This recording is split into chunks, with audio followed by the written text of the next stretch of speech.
Բարև ձեզ հարգելի լրագրողներ, գիտակ եւ պարոնայք։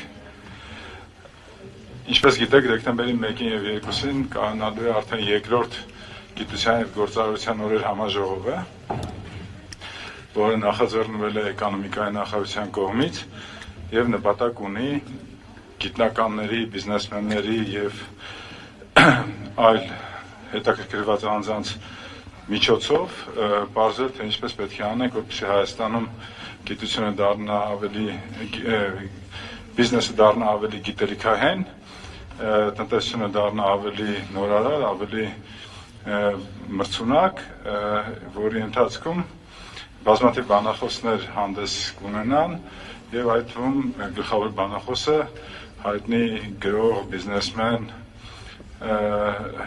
գիտնական մեր սիրելի Նասիմ Թալեբը, լինելու են նաև այլ շատ հայտնի գիտնականներ, ինչպես օրինակ Հարվարդի պրոֆեսոր Սեզար Իդալգոն, որը հայտնի է իր տնտեսական բարդության տեսությամբ, Քեմբրիջի համալսարանից եւ այլ համալսարաններից այլ գիտնականներ։ Խոսքը հիմա ուզում եմ փոխանցել Նասիմ Թալեբին ողջույնի համար, որից հետո ուրախ կլինենք պատասխանել ձեր հարցերին։ I'm extremely honored to be here and to come to Armenia. It's my first visit. I came from Beirut with a plane full of Lebanese Armenians, so I have the feeling of, I've been here before in a previous life. Particularly that I've done studies in genetic studies about the first population of Mount Lebanon, and they came from Armenia. We have now evidence, the first population ever. So I'm particularly honored to be part of a conference on science and business. You need to translate? Or? Yeah, we can make any pauses. Okay, I can stop here. Finish so because I basically feel like I'm a businessman and got to science via very non-conventional ways, and so I view science like a businessman views science. I view it like a practitioner, and I was a trader initially doing mathematical trading. Then I realized that when you go from science to reality, you view the world in a very distorted way. When you go from reality to science, and that'll be my talk tomorrow, the world is completely different. It's a completely different representation of the world that you have in your head. Should I stop?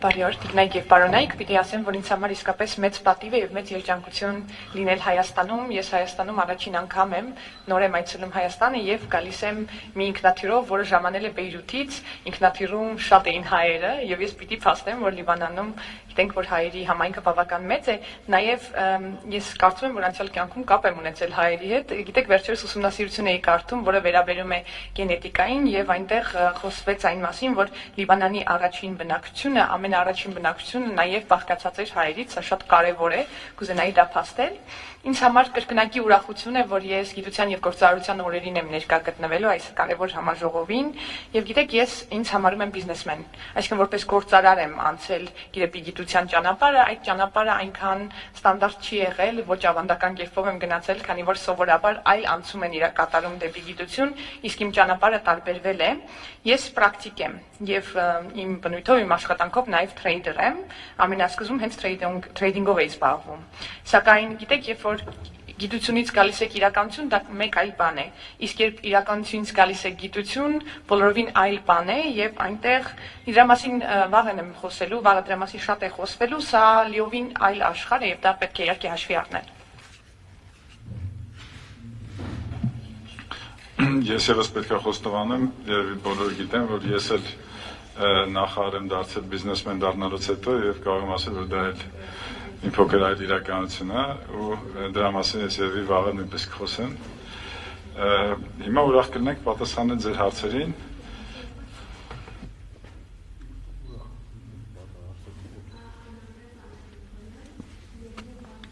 Առաջին հարցը պարոն Թալեբին։ Առաջին հարցը ուղղված է պարոն Թալեբին։ Նախ դուք Հայաստանում գիտության զարգացվածության մակարդակը ինչպես եք գնահատում եւ գիտության ու գործարար ոլորտների փոխգործակցության ինչ հնարավորություններ եք տեսնում։ Եվ երկրորդ հարցս միանգամից հնչեցնեմ ուղղված է պարոն Քերոբյանին։ Պարոն Քերոբյան, գիտության եւ գործարար ոլորտների փոխգործակցությունը ձեզ ինչ հնարավորություններ կբացի Հայաստանի տնտեսական դաշտի համար, տնտեսական աճի վրա ինչ ազդեցություն կարող է ունենալ։ Շնորհակալ եմ։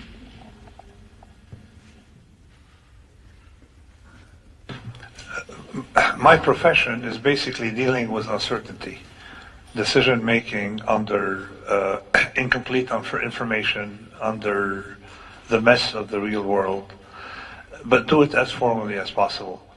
So, and the way you can tell if someone is a good risk-taking person, that is a business person, and at the same time a good scientist, is if they tell you, I have no idea. Okay, so I don't know about Armenia specifically, and it would be it'd be exactly the opposite of everything I stand for, to come give Armenians advice on what Armenia should be doing. But so I can talk in general that from my experience, we have numerous. I've seen and I've met numerous Armenian people around the world. The Lebanon is many of the scientists are Armenian, including the Nobel Prize, the recent one. So it's a different, actually, and we have, of course, another Lebanese Armenian, partly Lebanese Armenian with a vaccine. So I can see it casually, but as both a trader, a scientific trader, and a scientist, I haven't worked on it, so it's hard for me to give information on something. You probably, anybody on the street would probably know more than myself about, because I haven't looked at it. Ես պիտի ասեմ, որ ես մասնագիտությամբ մարդ եմ, ով զբաղվում է հիմնականում անորոշության գաղափարների հետ, այսինքն որոշումների կայացման մակարդակով եւ անդադ սա իրականացնում եմ իրականաշխարհում, որը լի է ներողություն քաոսով, եւ այնտեղ շատ քաոսային իրավիճակ է տիրում, այսինքն երբ որ խոսում ենք հնարավորությունների մասին, հավանականությունների մասին, դա էլ պիտի հաշվի առնենք, որ անորոշությունը իսկապես շատ կարեւոր է։ Որպես գործարար, իսկ ինձ համար գործարարը այն մարդն է, ով որ անդադ ռիսկի է գնում, ես կուզենայի ասեի, որ նաև որպես գիտնական դժվար է այդ հարցին հստակ պատասխան տալ, որովհետև ես իրականում գաղափար անգամ չունեմ։ Հայաստանի մասին կոնկրետ չեմ կարող խոսել այն առումով, որ միայն ընդհանրական կարող եմ խոսել եւ կարծում եմ, որ ամենաճիշտ մարդը չեմ կարելի այս հարցը տալ։ Ճիշտ է, ինչպես ասացի, Լիբանանում շատ տարբեր հայեր կան եւ դա մեզ համար իսկապես շատ կարեւոր է, հայերին ես ծանոթ եմ, վերջերս նաեւ Նոբելյան մրցանակակիր եղավ Լիբանանը, այսինքն դա էլ է շատ կարեւոր, բայց միգուցե ցանկացած անցորդի, եթե փողոցում այդ հարցը տակ, ավելի լավ պատասխան կարողան ունենալ Հայաստանի իրավիճակի մասին, իսկ ես որպես թրեյդեր, որպես գիտնական, պարզապես պիտի ասեմ, որ այդքան տեղեկություն չեմ կարող այս բանին տալ, իմ խոսքը ավելի շատ ընդհանրական բնույթ է կրում։ I may just add one more thing from my family. I mean, I grew up around Armenians in Lebanon, and it's unfortunate that what little Armenian I know as a kid disappeared from my mind. But I've noticed one thing, is that there's a lot into what I call tekne versus episteme. Tekne. The tekne is a know-how that you cannot put in textbooks, that you learn from a professional, and that is the reason Europe pulled up is not because of the science as presented as an abstract pursuit, but it pulled up because unlike China, it favored physical, what we call the implicit know-how, not explicit, that you cannot put in books. And from my childhood in Beirut, I noticed that a lot of this tekne was present in the Armenian community. A lot of these things, and it's a big mistake for many countries who wanted to develop to focus on university education rather than focusing on technical education in high school. And the President of India, as a Prime Minister of India, I mean, I went and made a comment in India once, and a year later, the Prime Minister of India said, "I'd rather open 1,000 schools than one university." That was 1,000 high schools, he meant. So it was, that's my idea. So, and this, the only thing I can say, that's particular to my point of view, and the intersection of my work about Armenia. Ես որ երեխայի երբ Լիբանանում էի ապրում, Լիբանանում եմ մեծացել, բայց ճիշտ ասած բավական երիտասարդ հասակում արդեն տեղափոխվել եմ եւ չեմ կարող շատ մանրամասն պատմել թե հայ համայնքի դերը ինչպիսին է Լիբանանում, ուղղակի մանկությունից այս հիշողությունները իսկապես ունեմ։ Կուզենայի ձեզ հետ խոսել շատ կարեւոր մի երևույթի մասին, սա տեխնիկական գիտելիքն է, այսինքն know-how-ը եւ էպիստեմոլոգիական գիտելիքը, այսինքն գիտեք, երբեմն գիտությունը դիտարկում են որպես վերացական մի երևույթ, որը իրականությունից կտրված է, դա այդպես չէ, որովհետեւ մենք ապրում ենք ֆիզիկական աշխարհում եւ պիտի կենտրոնանանք այն գիտելիքի վրա, որը իսկապես պրակտիկորեն կարելի է կիրառել, այլ ոչ այն գիտելիքի, որը դասագրքային է եւ տեսական բնույթ է կրում, եւ պիտի ասեմ, որ որքանով հիշում եմ Բեյրութի հայ համայնքը հենց այդ գիտելիքին տիրապետում էր, այսինքն շատ լավ կարողանում էր կիրառել այդ տեխնիկական գիտելիքները, պրակտիկ գործառնական գիտելիքները, եթե թույլ կտաք։ Կարծում եմ, որ զարգացման ուղի բռնած տարբեր երկրներ, տարբեր կազմակերպություններ հաճախ այդ սխալն են իրակ կատարում։ Ինչ սխալ, այն, որ ենթադրենք բացում են մեկ համալսարան, այլ ոչ դպրոցներ, կոլեջներ եւ ավագ դպրոցներ։ Ես դրա մասին խոսեցի եւ խոսեցի Հնդկաստանի վարչապետի հետ, այսինքն նա ներկա էր այդ խոսակցությանը, դրանից ուղիղ 1 տարի անց Հնդկաստանի վարչապետը իր խոսքում ասաց, որ ավելի լավ է, որ 1000 դպրոց բացի, քան 1 համալսարան, եւ դա ինձ իսկապես շատ ուրախացրեց, որովհետեւ հենց այդ գաղափարի մասին էր գնում խոսքը։ Միակ բանը, որը կարող եմ ասել, որ պետք է կենտրոնալ տեխնիկական, պրակտիկ գործնական գիտելիքների վրա, know-how-ի վրա, եւ դա Հայաստանի համատեքստում ըստ իմ կարծիքի կարեւոր կլինի։ Չէ, ես պատասխան։ Շնորհակալություն հարցի համար, գիտեք, որ Հայաստանի Հանրապետության կառավարության այսօրվա տնտեսական քաղաքականության գլխավոր առանցքը պտտվում է աշխատանքի արտադրողականության շուրջ եւ մեր բոլոր գործողությունները, մեր բոլոր ծրագրերը ուղղված են նրան, որպեսզի ընկերությունները դառնան ավելի բարձր արտադրողական, ավելի արդյունավետ, ավելի էֆեկտիվ եւ այդ առումով բնականաբար մի քանի այսպես ասենք աճի հենասյուներ կան, որոնց արդյունքում կարելի է հասնել նշված թիրախին, դրանց մեջ կան, ասենք, ընկերությունների մոդեռնիզացիան եւ դուք գիտեք, որ կառավարությունը շատ մասշտաբային ծրագիր ունի ընկերությունների մոդեռնիզացիայի տնտեսության արդիականացման վրա։ Մենք նախաձեռնություններ ունենք ընկերությունների թվայնացման ուղղությամբ օժանդակելու բարձր որակավորում ունեցող մասնագետների ներգրավման, այս պետք է նշել նաև, որ ընկերությունների կողմից գիտահետազոտական աշխատանքների իրականացումը եւ գիտության ներծծումը իրենց առօրյա բիզնեսի մեջ տալիս է այն, այսպես ասենք, մրցակցային առավելությունը ամբողջ աշխարհում, որը դարձնում է իրենց ավելի բարձր արտադրողական, ավելի մրցունակ, ավելի շատ շուկաների հասանելիություն ունեցող եւ այլն։ Եվ այդ առումով մեր համար շատ կարևոր է, որպեսզի ընկերությունները գիտությանը չվերաբերվեն որպես, ինչպես պրոֆեսորը ասաց, ինչ-որ վերացական եւ իրական կյանքի հետ կապ չունեցող բանի, այլ հակառակը, այսպես ասենք, ներդրումներ անեն գիտահետազոտական աշխատանքների մեջ, ստանան իրենց համար ցանկալի արդյունքները, որ կարողանան հետո կիրառել իրենց արտադրանքի, իրենց ծառայությունների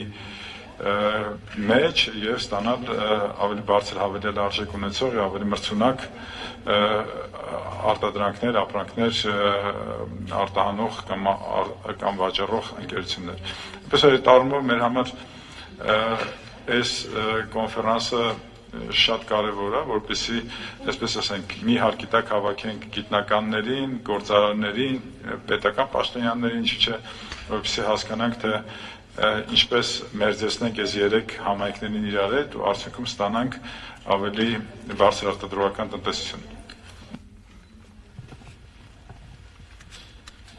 Ազատություն ռադիոկայան, Անուշ Մկրտչյան, իմ հարցը ուղղում եմ պարոն Թալեբին, գալով ձեր գրականությանը, որտեղ էլի բավականին ոչ վերացական բաների մասին եք խոսում, տնտեսագիտություն, քաղաքականություն, փիլիսոփայություն կա նաև իհարկե, օրինակ հենց երբ խաղադրույքը սեփական մաշկտ է, գրքում շատ կոնկրետ հարց եք բարձրացնում, ինչու են այսօր քաղաքական գործիչները այդքան անպատասխանատու։ Հետո դուք ձեր հարցին իսկ պատասխանում եք, որովհետև իրենք իրենց սեփական մաշկը չեն դրել խաղադրույքի, որովհետև այն բոլոր որոշումները, որոնք նրանք կայացնում են, իրենց համար սպառնալիք չեն։ Անգամ համեմատական եք կատարում աշխարհի լիդերների հետ, որոնք կարծես այսօր համակարգչային խաղ են խաղում երկիրը կառավարելով։ Նման իրականության մեջ կխնդրեի դուք ասեիք, որոնք էին այն մարտահրավերները, այն վտանգները,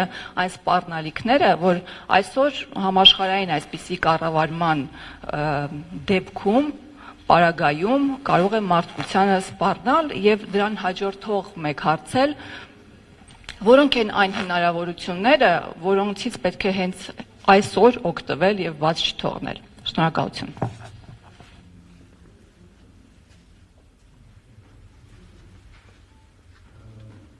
Sorry.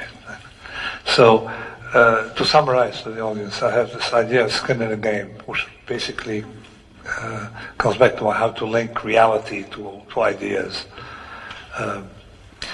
Is that a lot of people believe in incentives. Capitalism, we thought, was about incentives, meaning you benefit from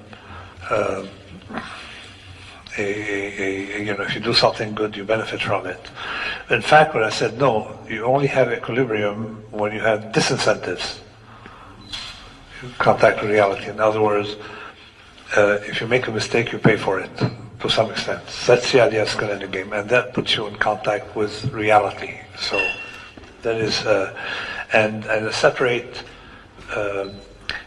people who are calibrated and people who are not, based on that. For example, I write a lot about the pseudo expert. The pseudo expert, pseudo is this person who has all the attributes of an expert, except that, hey, you know what, it doesn't work. Like we notice that in political science and a lot of universities in America, among commentators in Washington. Now, what's the difference between the pseudo-expert and the real expert? Well, we know, anybody knows who's an expert. My grandmother would tell me, it's a profession she didn't like, those are pseudo-expert. A dentist is an expert, because you walk in, and if you come out, okay, if you come out with half your, losing half your jaw, you know that she or he is not an expert. The plumber, is an expert. There is contact with reality in terms of selection and punishment. But commentators in Washington on world affairs can talk and talk and talk for 40 years, and nobody would know that they don't know anything. Because there's no contact with reality. So that's a level one. Level two, risk-taking. Today, passed a person, I won't name the person, and that person was infamous in many circles. Why? Because his decisions led to the death of many people, and he was not involved. He was not, whereas Napoleon, Hannibal, Alexander the Great, even George Bush Sr. were involved, were in their wars. In other words, they had the downside As a matter of fact, a leader should have more downside than other people, not less downside. You don't sit in your office and get millions of people to die. And that person was the first, probably that first generation that did that. In old days, your rank in society was based on how much you risked. You risk your life, therefore you're Lord. A Lord is someone who protects people by taking risks. We lost that. And why is it necessary to have that? When I drive on a highway, you can drive 200 kilometers an hour against traffic. There are a lot of weirdos in life. We don't see them. Why is it so safe to drive on a highway? The reason is that those who did that are dead because they have skin in the game.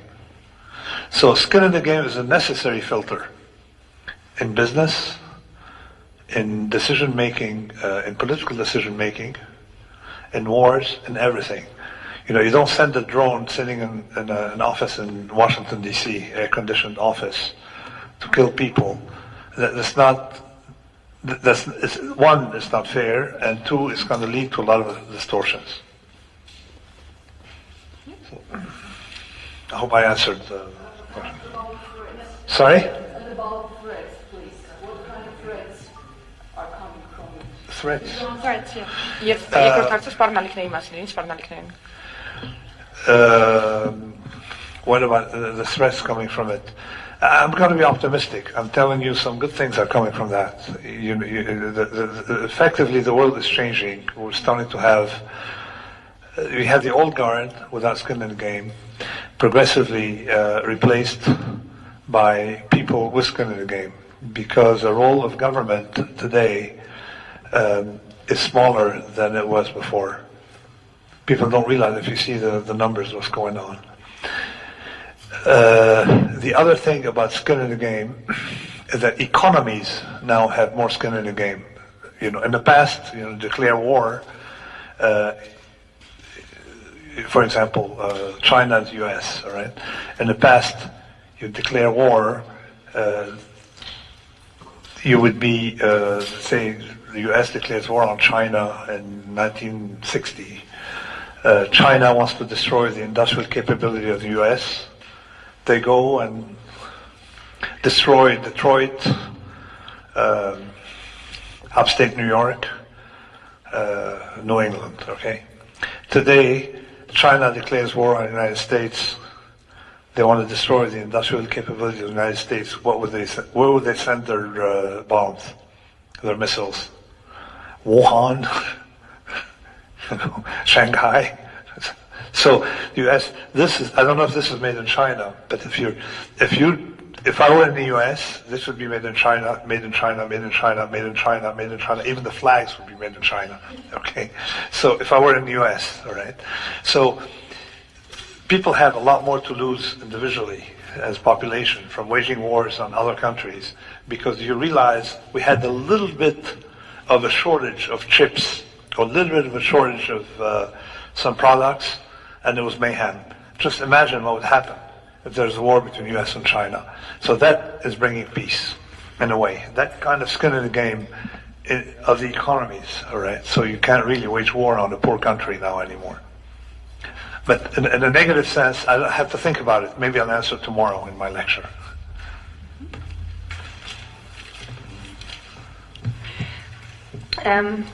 Եթե անդրադառնամ այն գրքին, որը նշել եք, պիտի ասեմ, որ այստեղ խոսքը գնում է նաև իրականության մասին։ Շատ մարդիկ ունեն այն թյուր կարծիքը, որ իրականությունի մեջ կարևոր է խթանը։ Այսինքն մարդիկ, եթե լավ են կատարում իրենց աշխատանքը, անդադ խթանում են ստանում, եւ այս խթանը կապիտալիզմի հիմքում է կարծիք ընկած, այն կարծիքն է, որ մարդիկ ունեն։ Սակայն միշտ չէ, որ խոսքը գնում է օգուտների մասին։ Ենթադրենք շատ հաճախ հակախթան, եթե կարելի է այդ բառը օգտագործել, հակախթանների մասին է խոսքը, այսինքն հավասարակշռությունը պահպանված չէ, եւ եթե դուք իրական իրականացնում եք որևէ սխալ, ապա դրա դիմաց պարզապես պիտի վճարեք եւ դա էլ է շատ կարեւոր։ Ուրեմն կուզենայի այստեղ նաեւ նշեի այսպես կոչված պսևդո փորձագետների մասին, ինչպես ենք կարողանում չափել արդյոք մարդը իսկապես փորձագետ է թե պսևդո փորձագետ է։ Իհարկե պսևդո փորձագետը այն անձն է, ով որ ունի բոլոր փորձագիտական հատկանիշները եւ կարելի է պնդել, որ թերևս փորձագետ է, բացառությամբ նրա, որ չի կարող իր աշխատանքը հստակ կատարել, օրինակ կապ չունի Վաշինգտոնի համալսարան է ավարտել, ինչ որ հեղինակավոր համալսարան է աշխատել,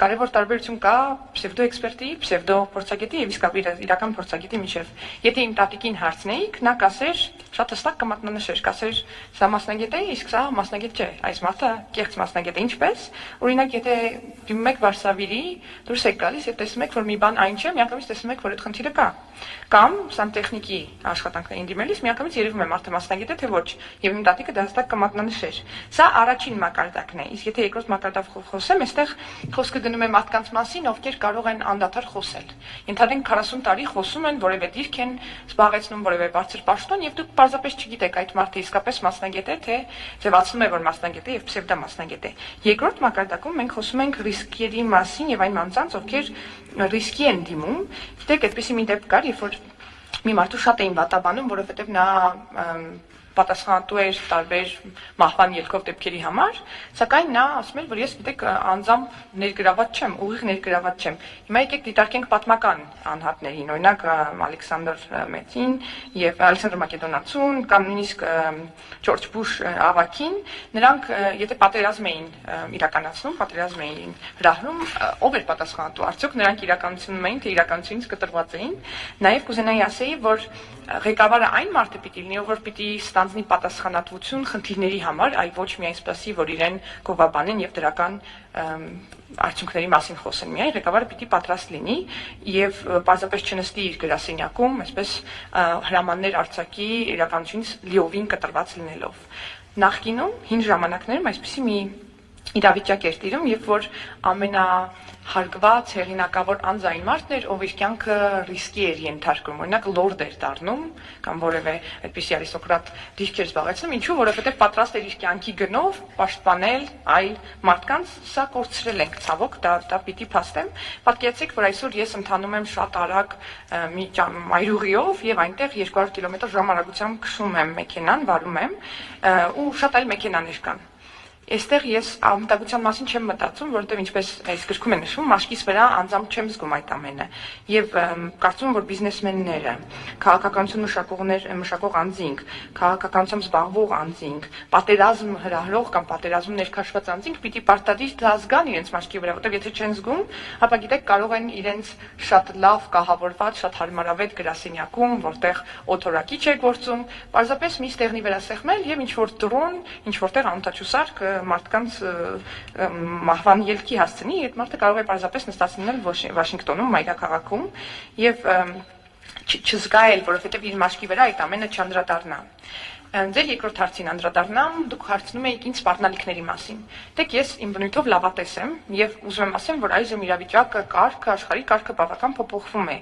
Ուրեմն առաջ եւ դեռևս մինչ այս պահը մենք անցողիկ փուլում ենք, նցումային տեսնում ենք, որ կան մարդիկ, ովքեր իրենց մաշկի վրա չեն զգում իրենց կայացրած որոշումների հետևանքները։ Սակայն սա փոխվում է։ Հետո առաջ են գալիս մարդիկ, ովքեր իսկապես կարողանում են իրենց մաշկի վրա զգալ այն ազդեցությունը, որը ունենում են, եւ այսօր կառավարությունները կարծեք ավելի քիչ որոշումներ են կարող ընդունել միանձնյա եւ հաշվի է առնվում նաեւ իրականություն, այդպիսի միտում կա ամենայն դեպս, այդպիսի միտում կա նաեւ տնտեսության առումով։ Պատկերացնենք մի պահ, որ 60-ականներին Չինաստանը որոշում է ԱՄՆ-ի դեմ պատերազմ ծավալել եւ ասենք ռմբակոծել։ Այդ ռմբակոծությունը պարզ է, որտեղ պիտի իրականացվի, հենց ԱՄՆ-ում, այսպիսով ԱՄՆ-ի արտադրողական պոտենցիալը իջիկ կդառնա, կվերանա։ Սակայն, ասենք Նյու Յորքի ինչ-որ հատվածում կարող է ռումբ թողնել։ Սակայն այժմ եկեք պատկերացնենք, որ Չինաստանը ուզում է ԱՄՆ-ի պոտենցիալը վերացնի, այդ դեպքում ինչ պիտի անի։ եթե պատերազմ սկսվի,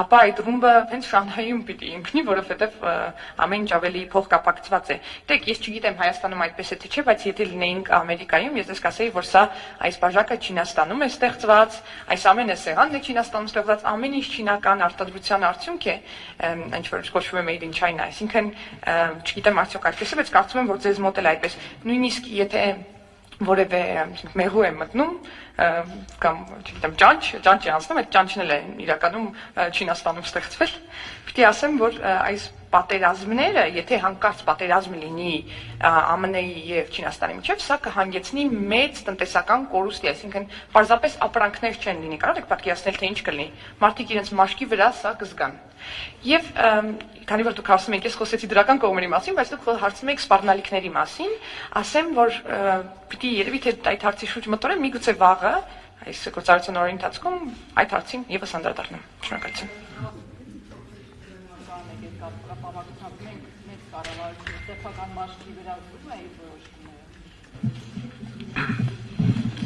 Շնորհակալություն հարցի համար, քանի որ պրոֆեսորը ասեց այդպիսի կյանքը ռիսկի տակ դնելու մասին, ապա պետք է ստիպվածնեմ հիշացնել, որ ես այն մարդկանց եմ, ով դրել է իր կյանքը ու պատրաստ եմ էլի անել դա, որովհետեւ խնդիր չկա, ու բնականաբար էլի մենք մեր աշխատանքի ընթացքում փորձում ենք մաքսիմալացնել այն հնարավորությունները, որոնք այսօր կան, հա, եւ էլի օգտվելով այն խորհուրդներից, որը Թալեբի գրքերում ենք տեսնում, այսինքն շուրջ տալ ռիսկի եւ հնարավորությունների տեղերը, այսպես ասենք, ռիսկը տանել հայտարար, հնարավորությունները տանել համարիչ եւ օգտագործել այն մեխանիզմները, որոնք դեռևս հին Հունաստանում, հին Փյունիկայում օգտագործել են, փոքր ռիսկերով ստանալ մեծ արդյունք, օրինակի համար մենք կարող գուցե հիշեք, վերջերս քննարկում եղավ հրապարակային, թե ինչպես օրինակ туриզմի զբոսաշրջության ոլորտը միջեր անելու, բնականաբար մենք այնտեղ տեսնում ենք հնարավորություն քիչ ներդրումներ անելով ստանալ մեծ արդյունք, այսինքն մի քանի միլիոն ինվեստիցիա անել օրինակ մարքեթինգի կամ երկրաճանաչելիության մեջ ու ստանալ մի քանի 100 միլիոնի կամ միլիարդի ներհոսք, կապիտալի ներհոսք։ Այսպիսի հնարավորություններ, եթե ուշադիր լինես, անընդհատ օրվա ընթացքում մեր հայտնվում են քո առաջ ու բավական այդ փիլիսոփայությունը որդեգրես ու հնարավորությունները կտրուկ շատանում են։ Հակառակը, երբ որ մենք մեծ միջոցներ ենք ռիսկի տակ դնում եւ ստանում ենք քիչ արդյունքներ, պետք է խուսափել դրանցից։ Էս է այն, որ ես կանեի, ասեի, բայց կարող եմ ասել, որ դուք ինքներդ շատ լավ գիտեք այն մարտահրավերները, որոնք այսօր կան, նույնիսկ անձնական բանի անվտանգության մակարդակով եւ կարող եմ ասել, որ այսօր այն մարդիկ, ովքեր ղեկավարում են մեր երկիրը, բոլորն էլ ունեն այսպես կոչված skin in the game, էլի։ Armeniatoday լրատվական կայք Արաքսասնողջան հարցս ձեզ է ուղղված, պարոն Քերոբյան, նախ կուզեի հստակեցնեք, թե հաշվի առնելով, որ արդեն երկրորդ տարին է, որ Հայաստանում անցկացվում են գիտության եւ տեխնոլոգիաների օրեր Հայաստանում, ինչ այլ ծրագրեր ունեք, ինչ նոր միջոցառումներ եք մտածում անցկացնել, հատկապես ստարտափերի զարգացման ուղղությամբ։ Եվ երկրորդ հարցս, Forbes-ի տվյալներով Հայաստանում գտնվում են Ամերիկայի Միացյալ Նահանգների ֆինանսների նախարարության արտաքին ակտիվների վերահսկողությամբ զբաղվող ծառայությունը, նրանց գործառույթների մեջ մտնում է պատժամիջոցները եւ Եվրամիության մաքսային ծառայության վերահսկողությունը։ Խնդրում եմ հստակեցնել, թե ինչու է ծառայության ներկայացուցիչները Հայաստանում, ինչ նպատակով են այստեղ, ինչ մանրամասներ կհաղորդեք։ Շնորհակալություն։ Կառավարության ծրագրերի վերաբերյալ պետք է նշեմ, որ այսօր էլ կառավարության նիստի ընթացքում ընդունվեց որոշում, որը ուղղված է մշակող արդյունաբերության ոլորտի ընկերություններում նոր աշխատողների ներգրավման խրախուսմանը, այսինքն եթե մշակող արդյունաբերության ոլորտի ընկերությունը աշխատանքի է վերցնում մի անձնավորության, որը վերջին 3 տարվա մեջ չի եղել այդ ոլորտի մեջ, այսինքն չի աշխատել մշակութային ոլորտում, ապա կառավարությունը իր 12 ամսվա եկամտահարկը հետա վերադարձնում։ Դա նպատակ ունի խրախուսել մշակութային ընկերություններին արագացնել մարդկանց աշխատանքի հրավիրելը եւ առաջանցիկ տեմպերով պլանավորել իրենց աճը։ Պետք է նաև նշեմ, որ կա նաև դրույթ, որը վերաբերում է Լեռնային Ղարաբաղի բնակիչներին, մարդկանց համար այդ 3 տարվա դրույթը չի գործում, այսինքն եթե այսօր այդ ընկերությունները այդ ոլորտի վերցնեն մարդկանց աշխատանքի Լեռնային Ղարաբաղից տեղահանված, ապա իրենք եւս կարող են օգտվել այդ արտոնությունից։ Մի քանի շաբաթ առաջ ընդունվեց մեկ այլ շատ հետաքրքիր նախագիծ, որի վերաբերյալ առիթ կունենանք այս 2 օրերի ընթացքում խոսել, դա տնտեսապես բարդ ապրանքների արտադրության ժամանակ նախնական ներդրման մինչև 35%-ի քեշբեքի հնարավորությունն է։ Էլի պետք է կրկնեմ, որ տնտեսական բարդություն ունեցող ապրանքների վերաբերյալ ամբողջ տեսությունը կազմվել է 2 խոշոր գիտնականների կողմից, որոնցից մեկը եւս մասնակցելու է գիտության եւ գործարարության օրեր համաժողովին, դա Ցեզար Հիդալգոն է, որը պետք է խոսի, թե ինչ նշանակում տնտեսապես բարդ ապրանքները, ինչ կարեւորություն ունի դա տնտեսության համար, ու թե դա ինչ առավելություն է տալիս այն ընկերություններին, որոնք դա արտադրում են։ Մի շարք այլ ծրագրեր կա, որ կարող եմ նշել, բայց այսօր թեմային շատ չեմ ուզում շեղվել, վաղ գուցե դրա առիթ էլի կլինի։ Ինչ վերաբերում է ձեր երկրորդ հարցին, ապա դուք գիտեք, որ Ամերիկայի Միացյալ Նահանգները եւ Եվրոմիությունը բազմաթիվ պատժամիջոցներ ունեն սահմանած ռուս-ուկրաինական կոնֆլիկտի հետ կապված եւ բնականաբար մենք որպես Հայաստանյան կառավարություն փորձում ենք այնպես անել, որ մեր ընկերությունները զերծ մնան երկրորդային պատժամիջոցների տակ ընկնելուց։ Այդ առումով բնականաբար շատ կարևոր է նաև համագործակցությունը այդ կառույցների հետ։ Բնականաբար մենք չենք միացել պատժամիջոցներին, բայց մեր համար շատ կարևոր է, որպեսզի մեր ընկերությունները եւ հետեւաբար մեր տնտեսությունը վնաս չկրի երկրորդային պատժամիջոցների հետևանքով։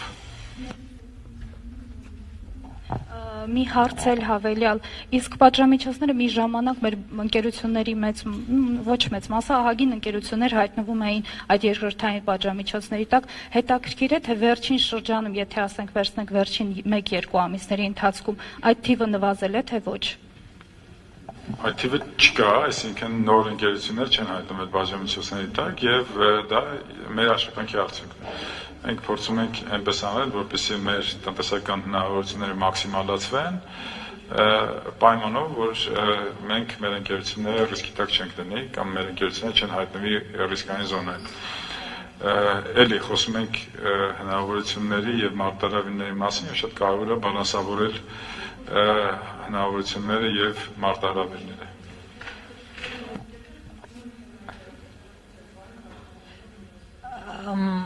Արկալրատվական Իրինա Մանասյան, հարցս վերաբերում է պարոն Թալեբին, որը հայտնի է իր կանխատեսումներով։ Մոտակա 10-15 տարվա համար կանխատեսում է արդյոք նոր պանդեմիաներ կամ ֆինանսական կոլապսներ։ Շնորհակալություն։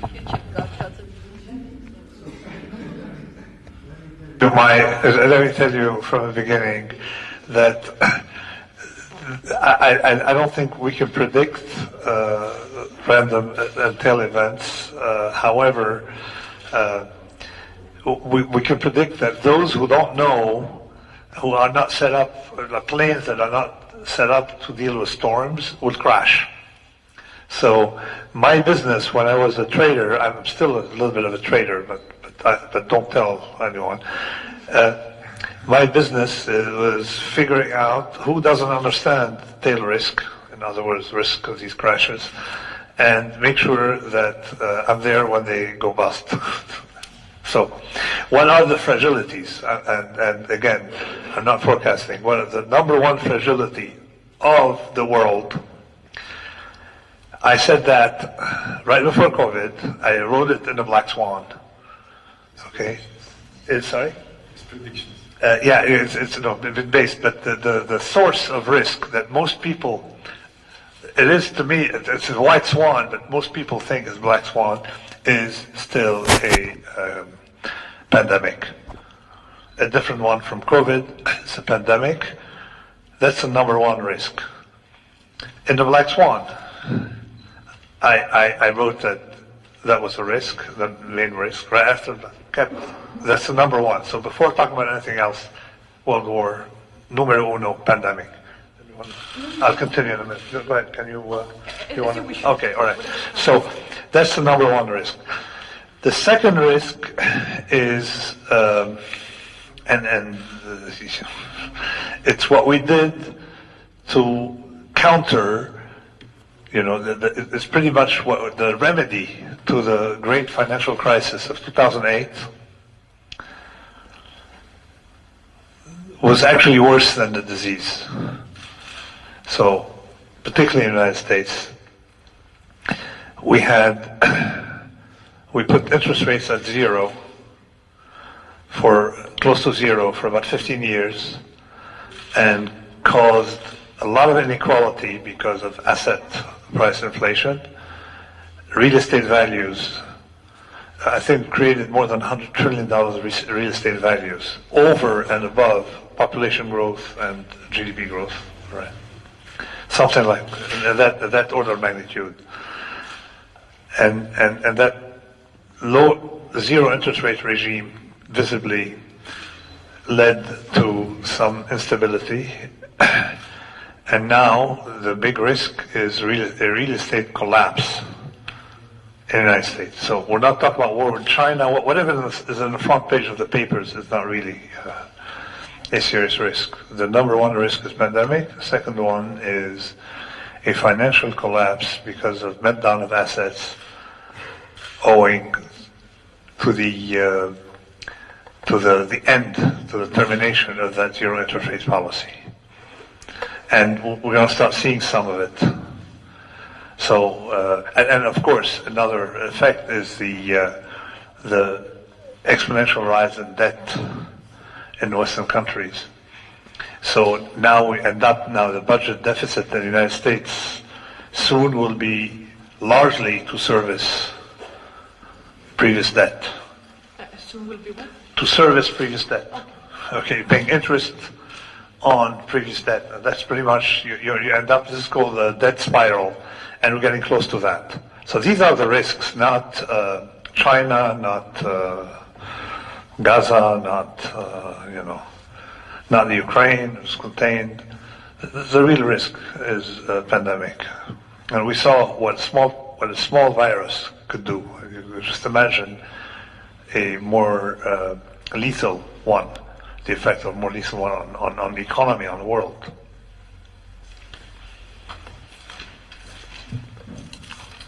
Կանխատեսումների մասով, որ ինձ հարցնում եք, պիտի ասեմ, որ ամենասկզբից սկսեմ, գիտեք, երբ որ շատ կարևոր է, երբ որ ինքնաթիռը օդում է, օդանավը մտնում է, պարզ լինի, արդյոք եթե լինի փոթորիկ, օդանավը կդիմանա, թե ոչ։ Ես այս փոխաբերությունը ինչի նշեցի, որովհետև ես նախկինում աշխատում էի որպես trader, ճիշտ ասած հիմա էլ եմ աշխատում որպես trader, բայց խնդրում եմ ոչ ոքի չասել, սա մեր մեջ մնա։ Եվ ինչու՞մ է կայանում իմ աշխատանքը հիմնականում։ Ես գնահատում եմ ռիսկերը եւ փորձում եմ հասկանալ արդյոք ընկերությունները, բիզնեսները իրենք տեղյակ են, որ իրենց օդանավը, այսինքն իրենց բիզնեսը պատրաստ չէ փոթորիկին դիմակայել։ Եվ փխրունության մասին ենք այստեղ խոսում, իհարկե այդ գաղափարի։ Ուրեմն մի քանի գիտեք, խոսքը գնաց կանխատեսումների մասին, մի քանի այսպես սպառնալիքներ կամ պոտենցիալ զարգացումներ եմ տեսնում, առաջինը համաճարակն է։ Ես կովիդից առաջ եմ նշել համաճարակի մասին, իմ սև կարապ գրքում, ու այնտեղ նշում էի, որ մարդիկ գիտեին, որ միայն կարապները միայն սպիտակ են, հետո պարզվեց, որ նաև սև կարապներ կան, այսինքն մարդիկ միշտ չէ, որ տեղյակ են, թե ինչ զարգացումներ կարող են տեղի ունենալ, ու տեսանք, որ սա ռիսկի մեծ ազդակ է, մեծ աղբյուր է, քանի որ կարող են լինել տարատեսակ համաճարակներ։ Սա առաջինը։ Երկրորդը ֆինանսական համակարգի փլուզմանն է վերաբերում 2008 թվականի մեծ ֆինանսական ճգնաժամի մասին եմ ուզում խոսել, որը Ամերիկայում էր, ԱՄՆ-ում էր, եւ սա շատ ավելի բացասաբար անդրադարձավ մարդկանց կյանքի վրա, քան ենթադրենք մահացու հիվանդությունները կամ շատ լուրջ հիվանդությունները, որոնք կարող են լինել։ Այս ամենը մեղմելու, այս ամենին հակազդելու համար միջոցներ են անհրաժեշտ։ Փորձեմ ձեզ ինչ-որ թվեր ներկայացնել, օրինակ այդ ժամանակ 130 տրիլիոն դոլարի անշարժ գույքի ոլորտում խնդիրներ կային, որոնք ի հայտ էին եկել, նաև երբ որ խոսքը գնում էր հնայի աճի մասին, որևէ աճ չկար այդ ընթացքում, սա հանգեցնում էր ակտիվների հետ խնդիրներ կային, գնաճ կար եւ կառավարությունը տոկոսը դարձրել էր 0, այսինքն մեծ խնդիրներ կային, որոնք հանգեցնում էին անկայունությանը, ինձ համար սա իսկապես շատ լուրջ էր, այս տնտեսական կոլապսի, եթե կարելի է այդպես ասել։ Հիմա ԱՄՆ-ում, եթե խոսենք ինչ իրավիճակ է տիրում, ամենամեծ ռիսկը թերևս անշարժ գույքի շուկայի կոլապսն է, փլուզումը եւ պետք չէ կարդալ այն թերթերը, որոնք գիտեք առաջին էջի վրա այսպես աղաղակող վերնագրեր ունեն, որտեղ ասենք որտեղ խոսքը գնում է պատերազմի մասին կամ այլ երևույթի մասին, իրականում ինչպես ասացի առաջին կետը համաճարակն է, երկրորդը ֆինանսական ճգնաժամը, կոլապսը, որը կարող է լինել ակտիվներից ելնելով, եւ բացի դրանից չմոռանանք, որ երրորդ կետը կա, սա պարտքի անընդհատ ահագնացող չափսերն են արևմտյան երկրների համար, պարտքը հիմա ավելին է, քան նախկինում է եղել եւ տոկոսներ են կուտակվում նախկին ազգային պարտքից, այնպես որ սա կարծեք այսպես մի փոթորիկի շրջան է, որը անհնար է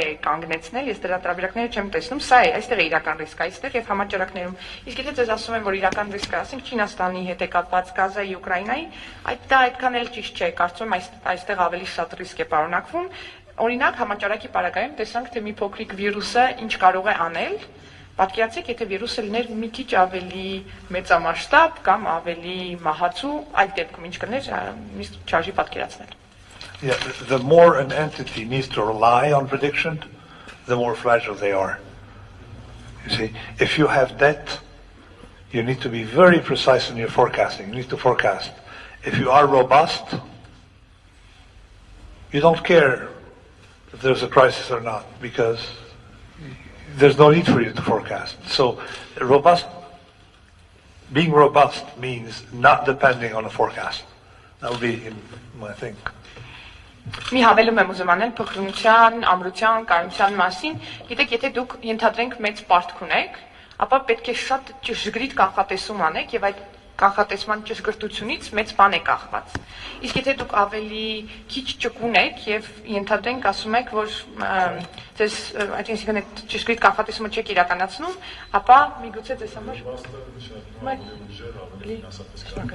շնորհակալություն պարոն նախարար, ավելի իսկ եթե դուք ավելի ուժեղ եք, շնորհակալ եմ ստկելու համար, ավելի ֆինանսապես ուժեղ եք, ապա ճգնաժամները ձեզ համար որևէ խնդիր չեն ներկայացնում, այսինքն ֆինանսապես ավելի ուժեղ լինելու համար անհրաժեշտ է կարողանալ համադրել այս ամենը կանխատեսումների հետ եւ այդ այսինքն ինչ որտեղ անորոշությունը նվազեցնել, եթե ճիշտ հասկացա, պարոն նախարար։ Շնորհակալություն։ Ես ուղղակի ավելացնեմ, եւ մի 6 տարի առաջ պարոն Թալեբը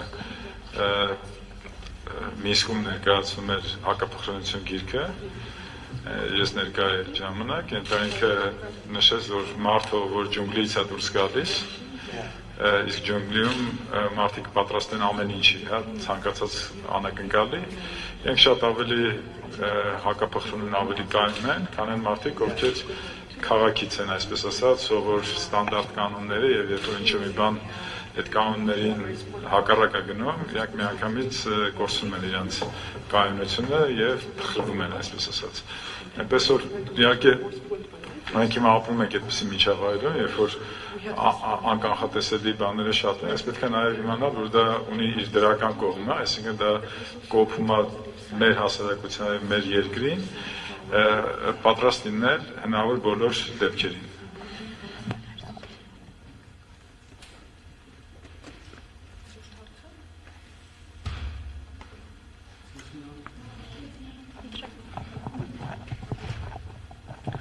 Պարոն Թալեբ, վերջին շրջանում ռուս-ուկրաինական պատերազմով պայմանավորված արևմուտքը պատժամիջոցների ենթարկել Ռուսաստանին եւ նաեւ մենք օրինակներ ունենք, երբ Իրանն է պատժամիջոցների տակ տարիներ շարունակ, տեսականորեն ինչպես են ազդում պատժամիջոցները եւ հնարավոր է արդյոք որ երկրները կարողանան այդ պատժամիջոցների պատճառով հզորացնել իրենց տնտեսությունը, փոխարինել իրենց տնտեսության ոլորտները հզորացնել, փոխարինել ռեֆորմացնել տնտեսությունը ամբողջապես եւ ինչպես հնարավոր է որ պետությունները կարողանան դիմակայել այդ սանկցիաներին, արդյոք դա հակառակ էֆեկտ նաև ունենում է հաշվի առնելով, որ տնտեսությունները վերափոխվում են, ավելի կայունանում են, հնարավոր է որ երկրները կարողանան ի վերջո տարիներ շարունակ մնալ պատժամիջոցների տակ եւ հզորանալ, հա։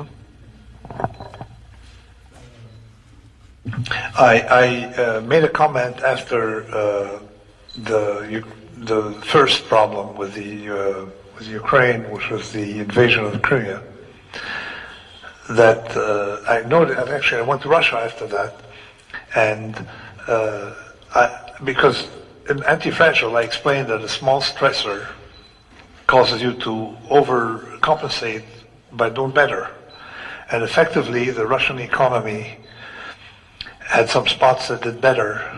They started making their own mozzarella, stuff like that. So, and then let's remember that Iran has been under sanctions now for how long? 43 years. Okay. So, a small stressor, a mild stressor, will eventually get someone to be stronger. Sanctions only work if they are like terminal. It's sort of like if I hit someone on the head mildly, the person will get stronger. If I use a hammer, the person's gone. So unless they use a hammer on Russia, I think they will get stronger. And Russia has seen a lot of adversity before. So now why the sanctions?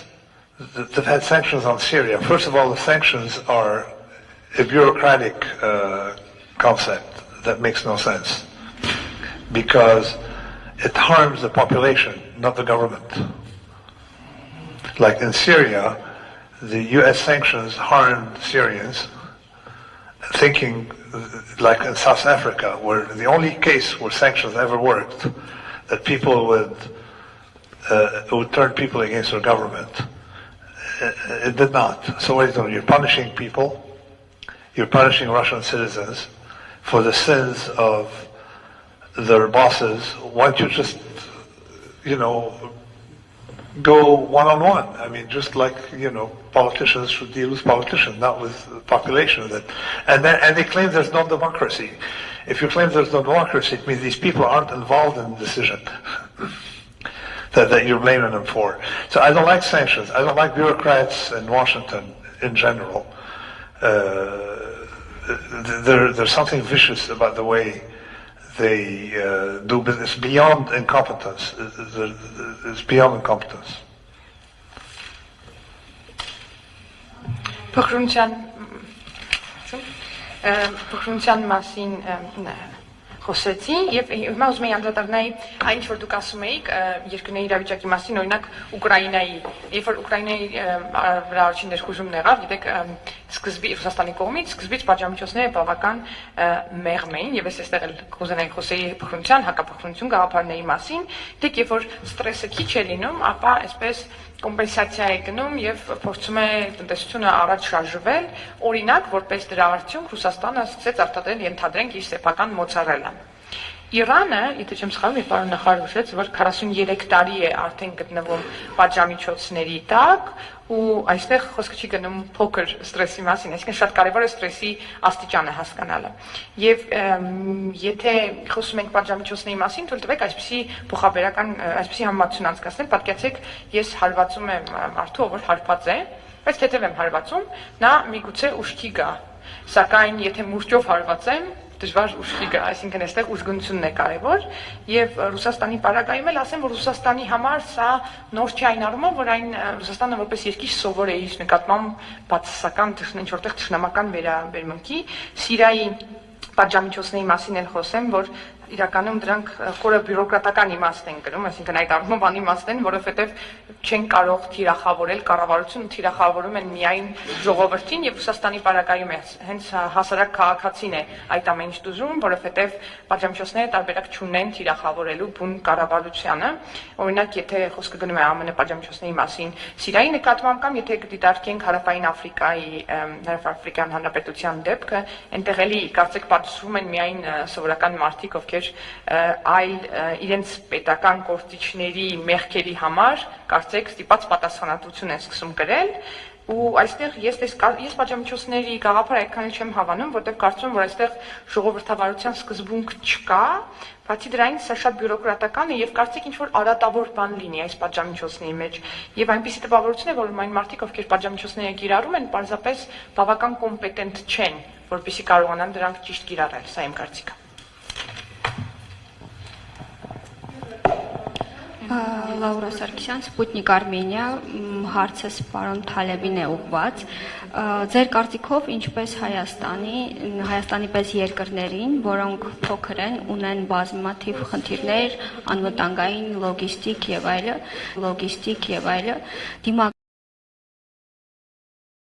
այսպես ձևակերպենք, եւ զբաղեցնել իրենց ուրույն դիրքը եւ տարածաշրջանային եւ ընդհանուր գլոբալ զարգացումների ֆոնին։ Շնորհակալություն։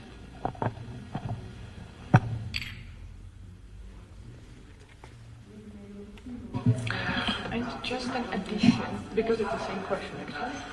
Որպես լրացում նաև հարցի, պարոն Թալեբը նշեց, որ առաջին անգամ է, չէ, Երևանում այս համաժողովին մասնակցելու նպատակով, ուզում եմ հասկանալ ինչու է որոշել ընդունել հրավերը եւ որքանով որ տեղեկացված է նաև Հայաստան մասին, ինչն է այստեղ իր համար հետաքրքիր։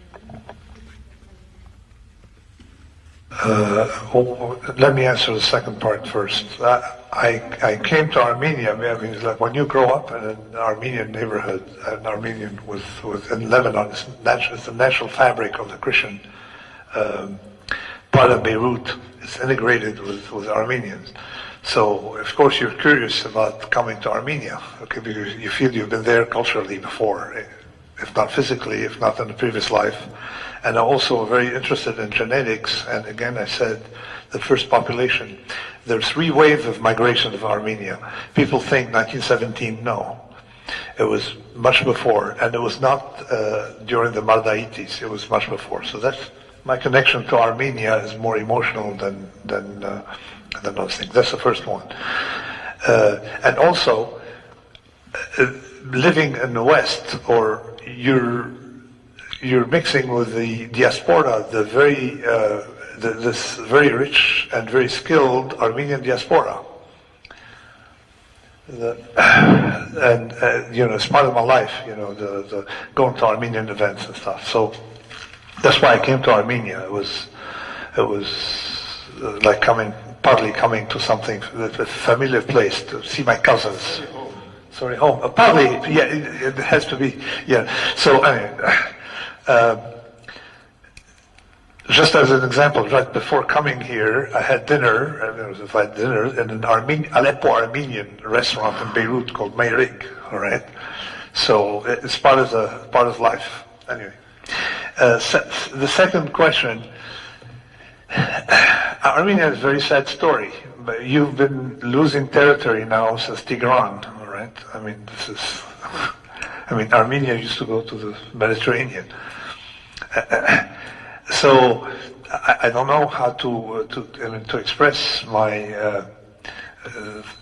how my incomprehension of that mechanism. You've been shrinking forever, and that's just now you got another shock.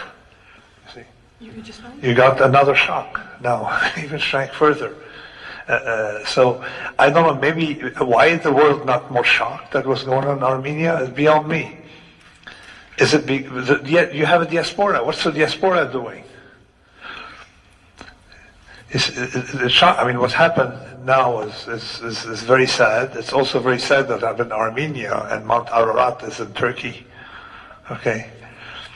It's also very sad that the cultural space of Armenia extends all the way to Jerusalem, and in Jerusalem they're losing space They've been shrinking. I mean, their territory in Jerusalem itself been shrinking based on recent news. So I don't know. I'm not speaking as part of my specialty of risk and uncertainty. I'm talking as a person, a human being, that why aren't more people offended? Maybe you need to be more active, in letting other people know, and look what's happening here. We have an ethnic cleansing of monstrous proportion just happening, and nobody's talking about it.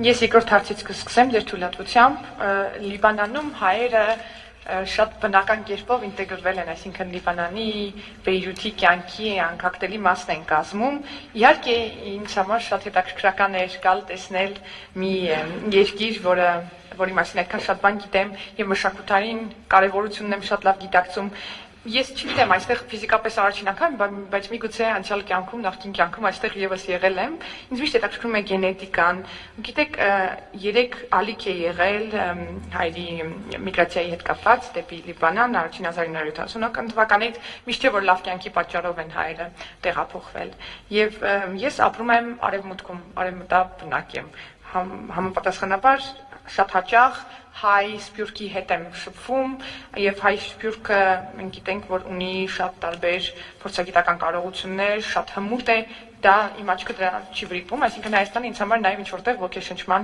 աղբյուր է։ Ես կասեի որ այստեղ գալով ինձ շատ հարազատ եմ զգում եւ պարոն նախարարը հավելեց, ասեք որ ձեզ զգում եք ինչպես տանը, այո, պարոն Թալեբի շնորհակալից, այո, մասամբ նաեւ ինչպես տանը, որտեւ գիտեք Մինչ այստեղ գալը Հալեբում հայկական ռեստորանում եմ ճաշել, կարծեք անունը Մայրիկ, եւ վերադառնալով ձեր երկրորդ հարցին, ասեմ որ այսօր շատ տխուր է իրավիճակը, քանի որ Տիգրան Մեծի ժամանակ գիտեմ որ ծովից ծով Հայաստան կամ միջերկրական ծով էր հասնում Հայաստանի տարածքը եւ այսօրվա հասկացությամբ այնինչ տեսնում եմ անդադ տարածքային կրճատումներ են եղել պատմության ընթացքում Հայաստանի ու նաեւ այս վերջին ցնցումը շատ ծանր է։ Ես նույնիսկ չգիտեմ ինչ ասեմ, գիտեք, դուք ունեք շատ ուժեղ սփյուռք, որը կարող է կարևոր ներուժ ունենալ այս հարցում, բայց այս վերջին ցնցումը, որի մասին տեղեկացանք, շատ ծանր է ու նաև ինձ համար ցավոտ է այն փաստը, որ Արարատը ընդհանրեն գտնվում է Թուրքիայի տարածքում եւ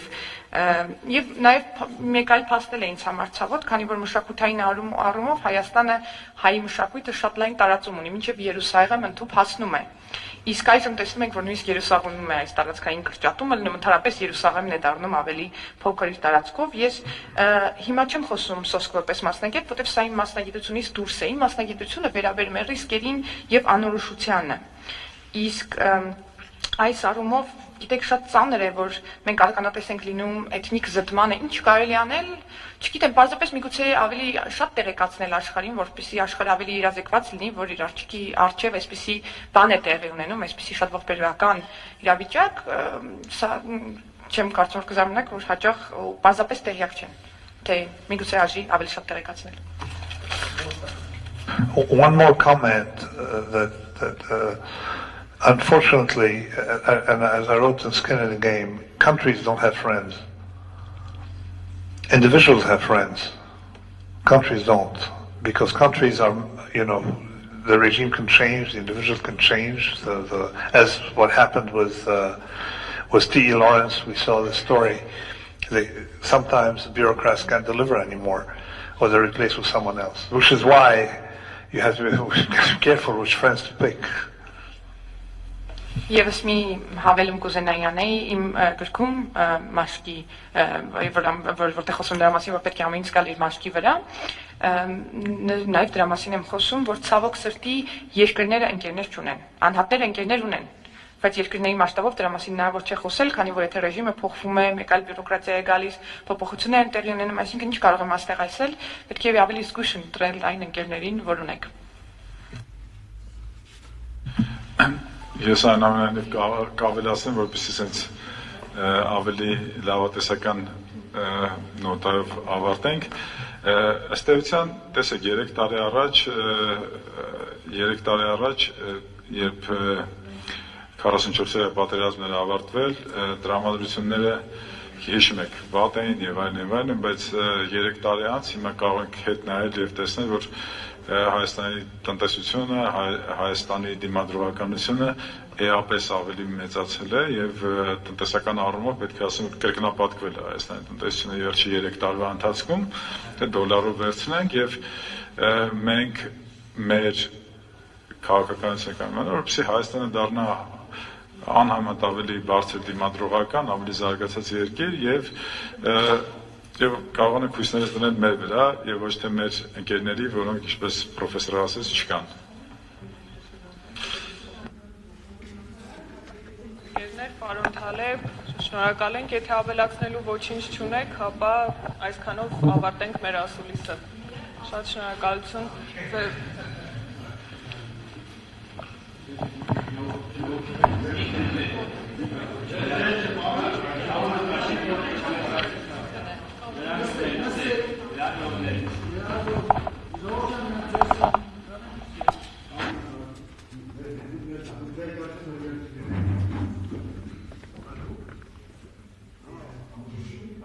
Thank you.